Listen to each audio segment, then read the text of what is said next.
रीवा जिले की सिरमौर तहसील में तहसील द्वार द्वारा पारित एक आदेश ने राजस्व विभाग की कार्यप्रणाली पर गंभीर सवाल खड़े कर दिए हैं। ये मामला न सिर्फ लोगों को चौंका रहा है, बल्कि शासकीय भूमि को कथित तौर पर खुर्द-बुर्द करने की कहानी भी बयां कर रहा है। दरअसल पूरा मामला सिरमौर निवासी सुनैना सिंह की लगभग 30 डिसमिल निजी भूमि से जुड़ा है। बताया जा रहा है कि उनकी जमीन की उत्तरी सरहद से लगी शासकीय भूमि के एक हिस्से पर वर्ष 2010 से सुनैना सिंह व उनका परिवार काबिज है। इसी बीच पड़ोस में रहने वाले राम सुरेश शुक्ला ने कथित रूप से शासकीय भूमि पर कब्जे की नीयत से तहसीलदार न्यायालय में गुपचुप तरीके से बेदखली का दावा दायर कर दिया।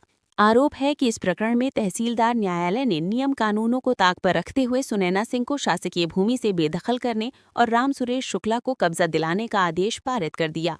ये फैसला सामने आते ही क्षेत्र में चर्चाओं का बाजार गर्म हो गया। मामला यहीं नहीं रुका। सुनैना सिंह ने तहसीलदार के आदेश के खिलाफ कमिश्नर न्यायालय में अपील दायर कर दी। आरोप है कि अपील विचाराधीन रहते हुए भी राजस्व अमले और स्थानीय पुलिस ने आनन फादल में 19 जनवरी 2025 को निर्माण ढहाने की तिथि घोषित कर दी। इसके बाद तहसीलदार द्वारा नियम विरुद्ध तरीके से शासकीय भूमि का नामांतरण किए जाने का मामला सुर्खियों में आ गया। विधि विशेषज्ञों का कहना है कि जब कोई मामला वरिष्ठ न्यायालय में विचाराधीन हो कि यथास्थिति बनाए रखना विधि सम्मत और अनिवार्य होता है। ऐसे में इस तरह की कार्रवाई कानून की भावना के विपरीत मानी जाती है। अब ये पूरा मामला प्रशासनिक हलकों में चर्चा का विषय बना हुआ है और निगाहें वरिष्ठ अधिकारियों व न्यायालय के आगामी फैसले पर टिकी हुई हैं। तरह से ये आपको पूरा घर गिराया जा रहा है, क्या पूरा मामला क्या है? ये आज 3 साल से यह छानबीन चल रही, जब से बाउंड्री बनवाए तब हुन जाए रोज जाए आमा तो हमू पंचे जाई पुलिस वकील के पास, तो वकील हमू का स्टे दीही अभी हो गया। फिर जब हार गए 3 बे स्टे आवा, जब ही हार गए तो हम बाउंड्री बन गए उन्हें से ही अभी हमें कर लाए तो 2 साल मुकदमा चला। अब यह छुट्टी के समय में ही पास करा ली। किस चीज का मुकदमा चल रहा है? 250 का 250 बेदखली जी।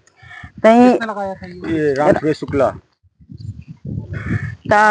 इसमें क्या आदेश आया फिर उसमें आदेश आया तहसीलदार साहब के माध्यम से, पटवारी साहब आवेदन दिए कि 6 फीट चौड़ाई और 100 फीट लंबाई इनके जमीन में फंस रही है। और इसके बाद हमारी जब पूरा कंप्लीट हो गया तो तहसीलदार साहब से आवेदन बेदखली का करवा दिए। और मैंने 2010 में जमीन लिया, इन्होंने 2001 में जमीन लिया, तो इनको सबसे पहले अपना काम करना चाहिए। और मेरे पास तो सीमांकन का पूरा कागज है, तो सीमांकन का कागज होने के बाद हमने अपनी बाउंड्री तैयार कर ली, अपना पूरा बाउंड्रेशन करवा लिया, मेन गेट करवा लिया एक। अब इसके बाद मैं जब सक्षम हो गया अच्छे से अपना वो करने लगा, अब पढ़ाई करने में जाता हूँ, मम्मी घर में रहती हैं, पिताजी बाहर हैं और जो एक छोटा भाई है वो भी बाहर है, बड़े भैया भी बाहर हैं। अब मम्मी भर घर में अकेले हैं, मैं चला जाता हूँ अपना कॉलेज पढ़ाई करने, फिर इसके बाद आता हूँ तो ये टेंशन डिप्रेशन आ जाता है मेरे पास, तो हम पढ़ाई भी नहीं कर पाते हैं।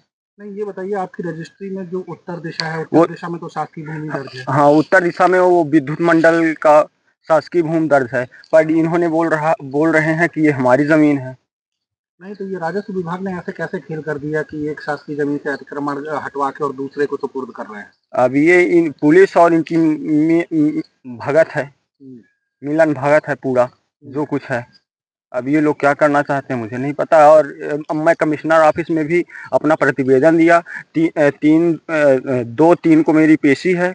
अब वहाँ तक नियत नहीं स्थगित नहीं कर सकते हैं, जबरदस्ती स्टे में वो भेज रहे हैं बेदखली का कागज।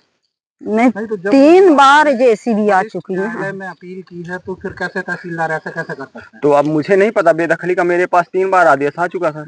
अब सोमवार को फिर है बेदखली करने का आदेश।